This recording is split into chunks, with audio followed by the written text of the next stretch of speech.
Shalom, salam damai, salam kasih bagi semua anak-anak Tuhan yang saya kasihi.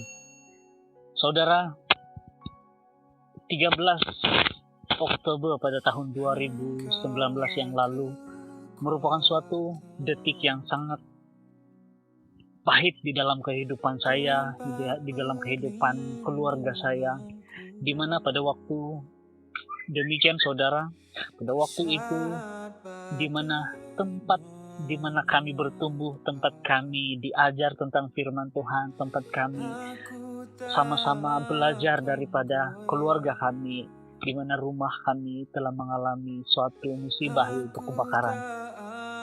Waktu itu saudara, momen itu tidak pernah saya lupakan di dalam hidup saya. Itu merupakan suatu hal yang sangat menyakitkan dan sangat membuat kami sekeluarga tertekan. Dan pada waktu itu saudara, itu adalah pada hari Minggu, dan selepas ibadah di awal pagi, saya dengan istri kami tidak pulang ke rumah karena ada pelayanan lagi di sebelah petang. Lalu kami hanya stay di gereja saja. Nah, selesai pelayanan di satu tempat di Kampung Dabata, pada waktu itu saudara, saya menerima panggilan bahwa kejadian kebakaran itu berlaku sekitar 6.15 petang. Lalu kami bergegas pulang saudara. Nah, pada waktu saya sampai di rumah, pada waktu itu saudara, tidak ada lagi yang tertinggal. Bahkan pada waktu saya sampai, apinya sudah mulai surut dan tidak ada satu barang pun, satu benda pun yang tertinggal daripada kebakaran itu. Saudara, ketika kami mengalami hal demikian saudara, itu merupakan momen yang sangat pahit dalam kehidupan kami. Namun, waktu itu saudara, kami sangat bersyukur karena tidak ada apa-apa kecederaan yang terjadi di kalangan kami sekeluarga, dan hanya kami kehilangan rumah kami yang kami kasihi dan juga barang-barang yang sudah sekian lama ada di dalam hidup kami. Nah, saudara, ketika saya merenungkan hal ini, dan baru saja saudara genap setahun peristiwa itu, pun peristiwa itu masih membekas di dalam hidup saya. Tetapi tidaklah peristiwa itu menjadi suatu hal yang membuat saya tersandung di hadapan Tuhan, membuat saya marah pada Tuhan.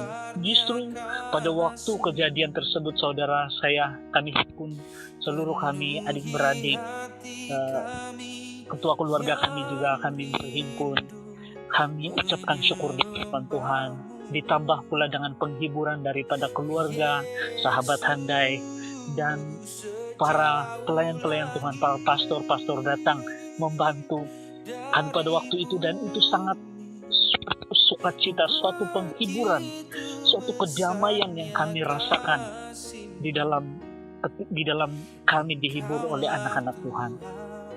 Nah, puji Tuhan saudara, saya pribadi belajar bahwa kita sebagai anak-anak Tuhan, kita harus belajar bukan sekedar menerima yang baik daripada Tuhan saja, tetapi kita harus belajar menerima yang buruk, yang diizinkan oleh tangan Tuhan yang berkuasa. Bukan untuk mau menghanguskan kita, bukan untuk mau memecah belahkan kita, bukan untuk mau membuatkan hidup kita tidak diberkati. Justru saudara, saya merasakan ada suatu hal yang lebih besar yang kini kami miliki, melebihi daripada apa yang sudah hangus dibakar. Sama seperti saudara, bagaimana ketika Ayub meresponi hal yang terjadi dalam hidupnya. Ketika anaknya meninggal, ketika seluruh hartanya habis dirampas, ketika seluruh hamba-hambanya, seluruh ternakannya saudara hilang daripada tangannya. Lalu saudara, dari kedagingan Ayub menyuruh Ayub untuk mengutuki Tuhan. Tetapi Ayub berkata di dalam firman Tuhan, di dalam Ayub 2 pasal yang ke-10, kata Ayub, Ayub jawab kepada istrinya, katanya, engkau berbicara seperti perempuan gila. Apakah kita mau menerima hal yang baik dari Allah, tetapi tidak mau menerima hal yang buruk? Di dalam kesemua itu, Ayub tidak berbuat dosa dengan bibirnya. Nah, jemaat Tuhan yang saya kasihi, mari kita belajar. Saya percaya ada titik-titik, ada hal-hal yang, ada momen-momen buruk yang terjadi dalam kehidupan kita. Namun, mari kita belajar bersyukur. Mari kita belajar untuk tetap bersyukur di hadapan Tuhan. Mari kita jangan meresponi hal-hal yang buruk menimpa kita dengan kita mengeluarkan perkataan-perkataan yang tidak baik. Tetapi justru ucapan syukurlah yang tetap harus kita lontarkan, kita utarakan dari hati kita kepada Tuhan.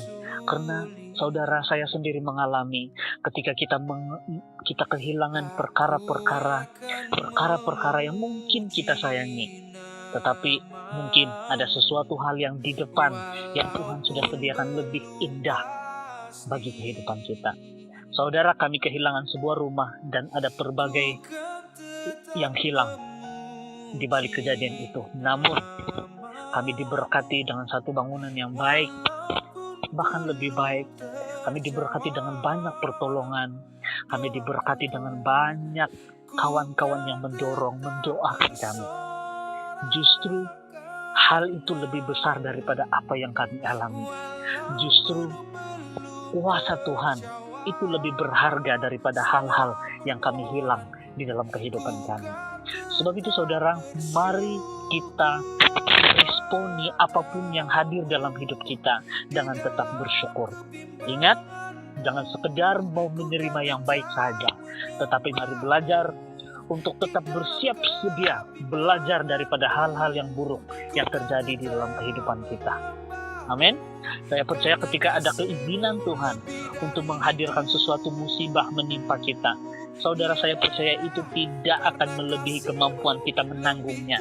Karena ada tangan Tuhan yang siap memberikan hal yang lebih besar dari apapun yang sebelum ini kita miliki. Demikian saudara, mari kita meresponi seperti Ayub. Mari jangan pernah merasa rugi dengan hal-hal yang menekan kita, dengan hal-hal yang musibah yang menimpa kita. Tetap mengucap syukur, niscaya ada berkat Tuhan yang lebih luar biasa yang sedang di dalam perjalanan kehidupan saudara, yang Tuhan curahkan bila-bila waktu di dalam kehidupan saudara. Ingat, siap untuk menerima yang baik dan siap juga untuk menerima hal-hal yang tidak baik di dalam kehidupan kita. Itu pasti ketika kita meresponi dengan ucapan syukur, kita akan diberkati Tuhan. Amin. Sampai demikian saudara, renungan hari ini. Salam jumpa, tetap menerima yang baik dan siap sedia menerima hal-hal yang buruk, namun tetap mengucap syukur atas segala sesuatu. Sekian, Tuhan Yesus memberkati. Amin.